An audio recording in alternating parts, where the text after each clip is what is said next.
بسم اللہ الرحمن الرحیم۔ دنیا آزمائش کی جگہ ہے، قرآن کی پہلی دلیل۔ اللہ تعالیٰ قرآن میں فرماتا ہے، ہم ضرور تمہیں آزمائیں گے، کبھی خوف سے، کبھی بھوک سے، کبھی مال کی کمی سے، کبھی جان کے نقصان سے۔ سورۃ البقرہ آیات نمبر 155۔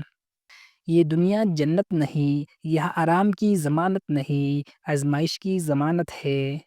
رسول اللہ صلی اللہ علیہ وآلہ وسلم نے فرمایا، سب سے زیادہ آزمائشیں انبیاء پر آتی ہے، پھر ان پر جو ان کے بعد نیکی میں ان جیسے ہو، پھر ان کے بعد دوسرے لوگ۔ سنن ترمذی حدیث نمبر 2398۔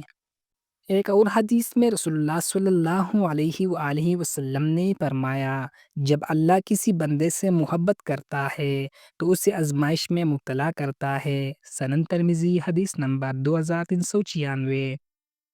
ایک اور حدیث میں ہے، رسول اللہ صلی اللہ علیہ وآلہ وسلم نے فرمایا، مومن مرد اور عورت دونوں کو آزمائشیں چوتی رہتی ہے، یہاں تک کہ وہ اللہ سے ملتے ہیں تو ان کے کوئی گناہ نہیں رہتے۔ سنن ترمذی حدیث نمبر 2399۔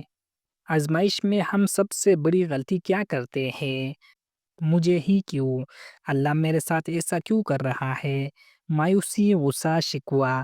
لیکن سنو اللہ کیا کہتا ہے، ان اللہ مع الصابرین۔ سورۃ البقرہ آیت نمبر 153۔ اللہ صبر کرنے والوں کے ساتھ ہے۔